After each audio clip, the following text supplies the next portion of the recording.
Hello everyone. तो अभी हम लोग आज स्विचिंग ट्रांजिस्टर्स के बारे में पढ़ेंगे। तो ट्रांजिस्टर्स हमने इसके पहले देखा कि एम्पलीफायर का काम करते हैं, वो हमारे सिग्नल्स को एम्पलीफाई करते हैं। और दूसरा यूज़ हम ट्रांजिस्टर का कर सकते हैं एज अ स्विच। स्विच मतलब जैसे हम लोग हमारे घर पे स्विच बोर्ड्स देखते होंगे, तो स्विच ऑन और ऑफ करने के लिए जो हम यूज़ करते हैं उसमें वो हम लोग ट्रांजिस्टर को भी स्विच जैसे यूज़ कर सकते हैं। तो ट्रांजिस्टर के हम लोगों ने दो पढ़े हैं यूजेस। पहला कि वो एम्पलीफायर बन सकता है और दूसरा एज अ स्विच। ठीक है। तो अब आज हम लोग डिस्कस करने वाले हैं कि ट्रांजिस्टर एज अ स्विच कैसा होता है। तो ट्रांजिस्टर स्विच है, मतलब स्विच को हम बंद करते हैं, शुरू करते हैं, उसमें हम लोग ट्रांजिस्टर यूज़ कर सकते हैं।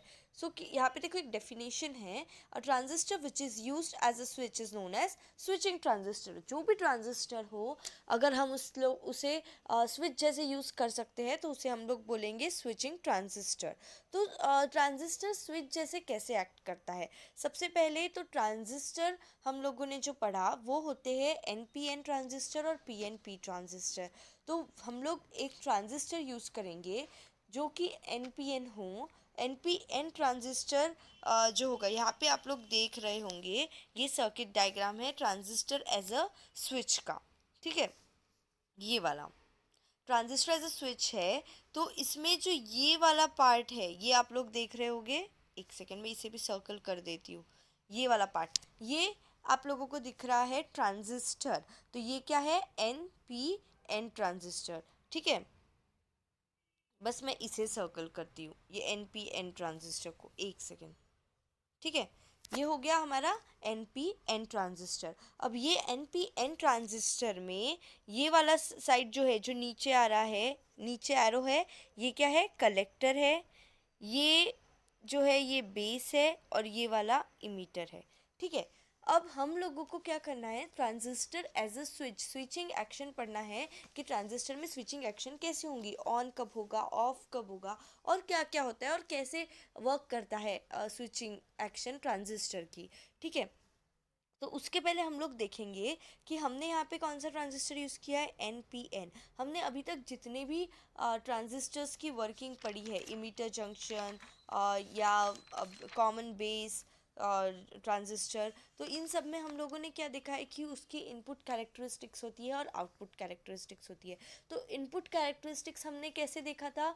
इनपुट कैरेक्टरिस्टिक्स मतलब करंट, बेस करंट और बेस वोल्टेज के बीच में, जो भी बेस इमीटर वोल्टेज के बीच में जो भी क्या मतलब हमारा रिलेशन रहेगा, वो हम लोग इनपुट कैरेक्टरिस्टिक से बताते हैं। तो यहाँ पे भी जब हम लोग ट्रांजिस्टर के बारे में पढ़ेंगे तो इनपुट कैरेक्टरिस्टिक्स किसके बीच में होंगी? आई बी और V B E. V B E मतलब क्या होगा? ये हमारा क्या है? इमीटर है। ये इमीटर है और ये बेस है। तो वी बी मतलब इमीटर और बेस के बीच में का जो वोल्टेज रहेगा वो होगा बेस इमीटर वोल्टेज। ठीक है। तो अभी हम लोग को ये देखना है कि इनपुट कैरेक्टरिस्टिक्स क्या होंगी। तो इनपुट कैरेक्टरिस्टिक्स कैसी होगी यहाँ पे कि जैसे ही हमारा बेस इमीटर करंट बढ़ेगा, करंट, बेस करंट बढ़ेगा, आई बी जब हमारा इंक्रीज होगा, तो हमारा जो वोल्टेज है बेस इमीटर जंक्शन के बीच में, वो भी क्या होगा? इंक्रीज होगा। ठीक है। तो ये हो गई इनपुट कैरेक्टरिस्टिक्स। तो इनपुट कैरेक्टरिस्टिक्स कैसी होती है इसकी? ऐसी। समझ आ रही है? ये क्या होगी कि जैसे हमारा बेस करंट बढ़ेगा वैसे हमारा बेस इमीटर वोल्टेज भी बढ़ेगा। ठीक है। पर अभी यहाँ पे हम लोग क्या कर रहे हैं? हम लोग स्विचिंग एक्शन पढ़ रहे हैं, तो इसमें हम लोगों को आउटपुट कैरेक्टरिस्टिक्स का काम है। तो आउटपुट कैरेक्टरिस्टिक्स में हम लोग क्या लेंगे? रिलेशन लेंगे कलेक्टर करंट का और कलेक्टर इमीटर वोल्टेज का। किसका किसका? पहले हमने इनपुट में किसका किसका रिलेशन लिए थे? बेस करंट और बेस इमीटर वोल्टेज का लिए थे। अब हम लोग आउटपुट कैरेक्टरिस्टिक्स में किसका किसका रिलेशन लेंगे? कलेक्टर करंट का और कलेक्टर इमीटर वोल्टेज का। ठीक है। उसके पहले हम थोड़ी सी यहाँ थ्योरी पढ़ लेते हैं। ठीक है। So, the switching action of a transistor can be explained with the help of output characteristics. जैसे मैंने बताया कि ये क्या है? आउटपुट कैरेक्टरिस्टिक्स है हमारे ट्रांजिस्टर की, है ना? तो ये आउटपुट कैरेक्टरिस्टिक्स है। तो स्विचिंग एक्शन हम लोग किसके हेल्प से बता सकते हैं कि स्विचिंग एक्शन क्या होती है, आउटपुट कैरेक्टरिस्टिक्स से। ठीक है, तो हम लोगों ने क्या किया, एक लोड लाइन ड्रॉ करी। लोड लाइन, ये लाइन को हम लोग क्या बोलेंगे, लोड लाइन, जो कि आईसी और वीसीई से जॉइंट होके जा रही है, उसको हम लोग क्या बोलेंगे, लोड लाइन। तो यहाँ पे क्या लिखा है, the load line is drawn for load RC, जो भी लोड आरसी है ना उसके लिए, एंड कलेक्टर सप्लाई वीसीसी, इसके लिए हमने क्या करे, लोड लाइन ड्रॉ किए। The characteristics are arranged in 3 regions, off, on और सैचुरेशन एंड एक्टिव रीजन। कौन से 3 रीजन के बीच में कैरेक्टरिस्टिक्स है, एक ऑफ।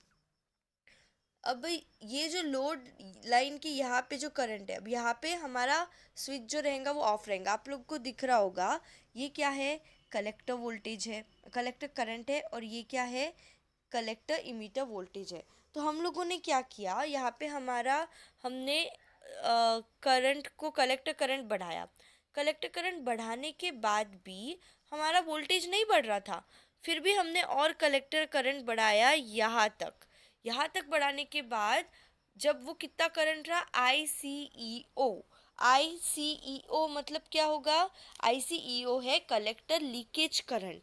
तो ये कलेक्टर लीकेज करंट तक जब तक बढ़ेगा तब हमारा VCE भी बढ़ेगा। और यहाँ पे कांस्टेंट रहेंगी क्या चीज़, आई भी कांस्टेंट रहेंगी। ठीक है, तो हम लोगों को इतना करंट लेना पड़ेगा तब जाके हमारा वोल्टेज बढ़ेगा। फिर हमने और करंट बढ़ाया, फिर वोल्टेज नहीं बढ़ा, फिर बाद में बढ़ा, तो यहाँ पे करंट कांस्टेंट हो जाएगा और वोल्टेज बढ़ेगा, और बेस करंट यहाँ क्या रहेगा, कांस्टेंट रहेगा। तो अब इतनी जो एरिया है, यहाँ पे कोई ग्राफ नहीं दिख रहा है, तो ये हमारे स्विच की क्या हो गई, ऑफ स्टेट हो गई। हमने अगर स्विच ऑफ रखा तो यहाँ पे कोई करंट फ्लो नहीं होगा, मतलब करंट फ्लो होने के बाद भी वोल्टेज नहीं होगा, हमारा स्विच ऑन नहीं होगा। ठीक है, अब यहाँ से लेके, एक सेकेंड, हाँ आप लोगों को थोड़ा इरेज करके बताती हूँ। ये एरिया जहाँ से करंट हमारा फ्लो हो रहा है, यहाँ से लेके तो यहाँ तक, ये कौन से स्टेट में है, ऑन स्टेट में है। ठीक है, 3 स्टेट होंगी बोल रहे हैं वो लोग स्विचिंग ट्रांजिस्टर की। पहली ऑफ, ऑफ तो इतनी हो गई, ऑन इतनी हो गई, और सैचुरेशन या फिर एक्टिव स्टेट, ये हम लोग आगे देखेंगे कि क्या होता है सैचुरेशन। सैचुरेशन को ही ऑन बोलते हैं, और एक्टिव स्टेट थर्ड स्टेट है। ठीक है, तो एक्टिव स्टेट नॉर्मली क्या होती है, ये ऑफ स्टेट और ऑन स्टेट के बीच की एक स्टेट होती है।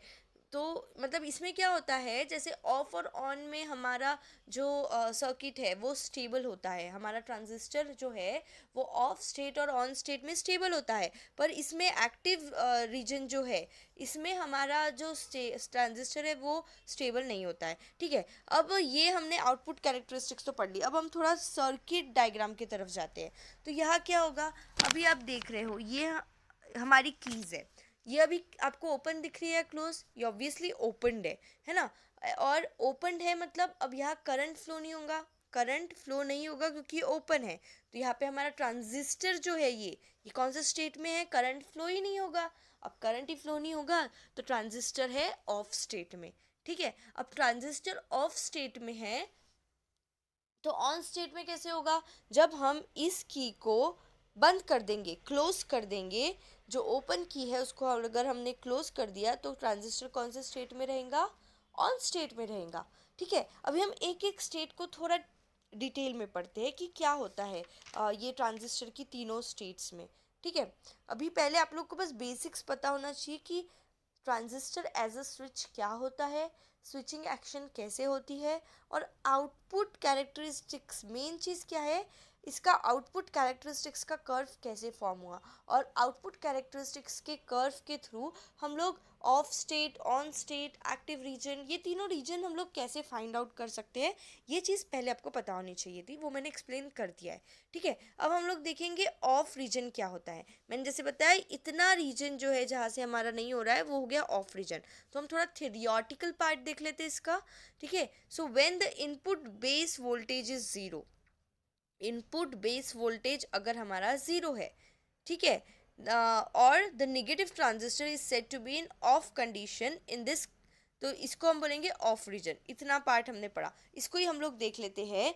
जब हमारा इनपुट बेस वोल्टेज, अब इनपुट बेस वोल्टेज यहाँ पे क्या है, ज़ीरो है। कैसे ज़ीरो कैसे है, मैंने करंट इंक्रीज किया पर वोल्टेज तो बढ़ा ही नहीं, यहाँ पे करंट इंक्रीज किया पर वोल्टेज तो बढ़ा ही नहीं, तो ये इतना रीजन क्या हो गया, इतना रीजन ऑफ रीजन है, क्योंकि यहाँ पे करंट इंक्रीज करने के बाद भी बेस वोल्टेज कितना है, बेस वोल्टेज ज़ीरो है। और ज़ीरो होने के कारण इसे हम लोग क्या, कौन सा रीजन बोलते हैं, ये जो शेडेड रीजन है, रेड शेडेड रीजन, इसको हम लोग बोलते हैं ऑफ रीजन। या फिर एक तो ये आउटपुट कैरेक्टरिस्टिक्स में ये शेडेड रीजन आपको पता चल जाएगा, या फिर कैसे, या फिर क्या होगा, अगर जो हमारा ट्रांजिस्टर है ये ओपनड है तो ये भी ऑफ स्टेट में रहेगा, ठीक है। In this condition I B is equal to zero. आप यहाँ देख रहे होंगे आई बी जो है वो 0 माइक्रो एम्पियर है। आई बी मतलब हम लोग कांस्टेंट यहाँ बेस करंट ले रहे हैं, हर थोड़े थोड़े इसमें 5 एम्पियर, फिर 10 एम्पियर, फिर 15 एम्पियर। तो यहाँ पे सबसे स्टार्टिंग में हम लोग को आई बी कितना रखना पड़ेगा, बेस करंट 0 एम्पियर, क्योंकि अगर हमने बेस करंट ज़ीरो रखा, बेस करंट ज़ीरो रखा, तो कलेक्टर करंट जो है हमारा वो भी ज़ीरो हो जाएगा। कैसे ज़ीरो होगा, यहाँ पे देखिए, यहाँ ये मैंने बताया, ये इमीटर है, ये बेस है, और ये कलेक्टर है। जब बेस में ही करंट नहीं जा रहा है तो कलेक्टर में कैसे जाएगा ना, बेस से होते हुए कलेक्टर में जाएगा। तो जब हमारा बेस करंट ही ज़ीरो है तो कलेक्टर करंट ज़ीरो ही रहेगा। तो यहाँ पे क्या होगा, in this condition I B is equal to zero and collector current is equal to collector leakage current ICO। मैंने बोला ये क्या है, ICO, कलेक्टर करंट कितना हो जाएगा, ICO। अब इसमें एक चीज़ आप ये ध्यान रख सकते हो कि इनपुट वोल्टेज जो है यहाँ पे ऑफ रीजन में जो इनपुट वोल्टेज है वो लेस देन कटिंग वोल्टेज होना चाहिए, लेस देन कटिंग वोल्टेज होना चाहिए इनपुट वोल्टेज। इससे क्या होगा, इससे कटिंग वोल्टेज से कम अगर हमारा इनपुट वोल्टेज रहा तो आई बी क्या हो जाएगा, ज़ीरो। अब आई बी ज़ीरो है तो आई सी ज़ीरो हो जाएगा। इसका मतलब क्या हो गया, अगर चार्ज कैरियर्स हमारे बेस से कलेक्टर में जाएंगे ना, तो अगर बेस में एक चार्ज कैरियर्स नहीं रहेंगे तो कलेक्टर में भी नहीं जाएंगे। तो इसीलिए वी आई मतलब इनपुट वोल्टेज जो है वो लेस रहना चाहिए कटिंग वोल्टेज से। समझ आ रहा है, तो ये है हमारे ट्रांजिस्टर का ऑफ रीजन, ऑफ रीजन है।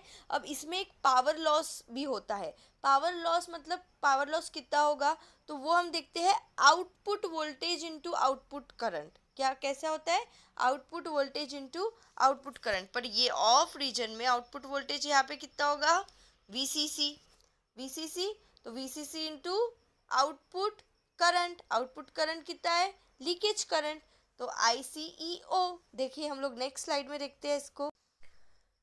देखिए यहाँ पे पावर लॉस क्या है, VCC इंटू ICEO। अब ICEO मैंने क्या बताया कि ICEO है leakage current, collector leakage current. ये बहुत छोटा होता है। अब ये बहुत छोटा होने के कारण क्या हो रहा है, हमारा पावर लॉस जो है वो बहुत छोटा है ऑफ कंडीशन में।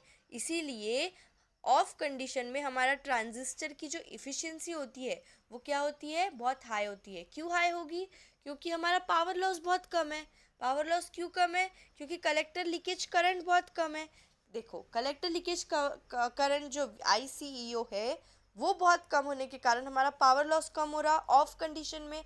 और पावर लॉस हमारा ऑफ कंडीशन में कम हो रहा तो हमारा जो ट्रांजिस्टर है उसकी इफ़िशियंसी बढ़ गई ऑटोमेटिकली। बहुत सिंपल और लॉजिकल रीज़न है जो कि आप समझ सकते हो, ठीक है। अब हमने ऑन रीजन पढ़ लिया, अब हम देखेंगे सॉरी ऑफ रीजन हमने देख लिया, अब हम पढ़ेंगे ऑन रीजन या फिर सैचुरेशन रीजन, ठीक है। तो इसमें क्या होगा, when the input voltage is made so much positive that saturation collector current flows in the transistor is said to be in on condition।